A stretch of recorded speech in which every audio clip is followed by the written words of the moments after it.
नमस्कार, मी पंजाब डक. राज्यातल्या सर्व शेतकऱ्याला सांगू इच्छितो की तुम्ही काय करा, आणखी 1-2 दिवस कामं करायला वेळ आहे.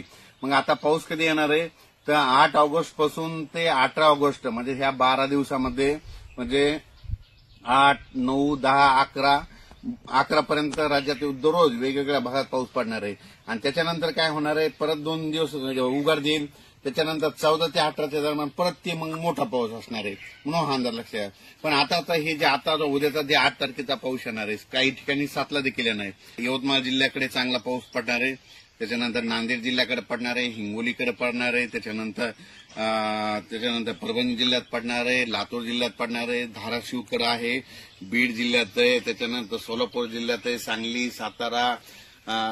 सातारा, त्याच्यानंतर पुणे, त्याच्यानंतर अहिल्यानगर, त्याच्यानंतर कडाष्टी या भागात देखील आहे, त्याच्यानंतर बीड जिल्ह्यात देखील आहे. त्याच्यानंतर सांगायचं झालं तर मग बुलढाणा, जालना, संभाजीनगर, अकोला, अमरावती, वर्धा, नागपूर, भंडारा, गोंदिया, चंद्रपूर म्हणजे सांगायचं झालं तर हा पाऊस जवळपास सगळे जास्त प्रमाण तुम्हाला सांगू इच्छितो. जास्त प्रमाण मग लातूर जिल्ह्यात एक आहे, त्याच्यानंतर नांदेड जिल्ह्यात आहे, हिंगोली जिल्ह्यात आहे, परभणी जिल्ह्यात आहे, लातूर जिल्ह्यात आहे, बीड जिल्ह्यात आहे, सोलापूर जिल्ह्यात आहे, धाराशिव जिल्ह्यात आहे, सांगली, सातारा, कर्नाटक, बेटकिया म्हणजे तेलंगणात जरा जास्त आहे.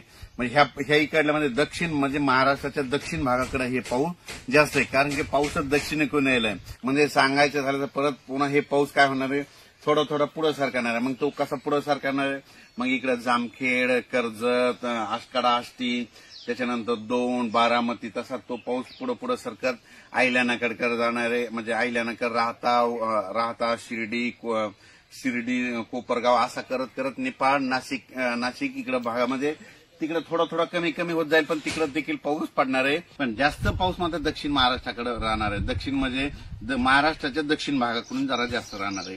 आणि त्याच्यानंतर जे 14 ते 18च्या दरम्यान येणार आहे ती मात्र संपूर्ण महाराष्ट्रामध्ये मागे जशी परिस्थिती झाली ना, समजा पूर परिस्थिती, तसं ती 14 ते 18चा ते पाऊस येणार आहे. म्हणून हा अंदाज लक्षात घ्यायचा आहे. शेतकऱ्यांनी काय करायचं, आता ह्या 2-3 दिवस काय होणार आहे, उघाड आहे तसे तितक्यामध्ये तुम्ही काय करा, शेतीची कामं करून घ्या, फवारण्या करून घ्या. या पावसामध्ये विजाचं प्रमाण जास्त देखील असणार आहे, म्हणून हे अंदाज लक्षात येतात. अचानक वातावरणात बदल झाला तर उद्याचा एक लगेच मेसेज दिला जाईल. धन्यवाद.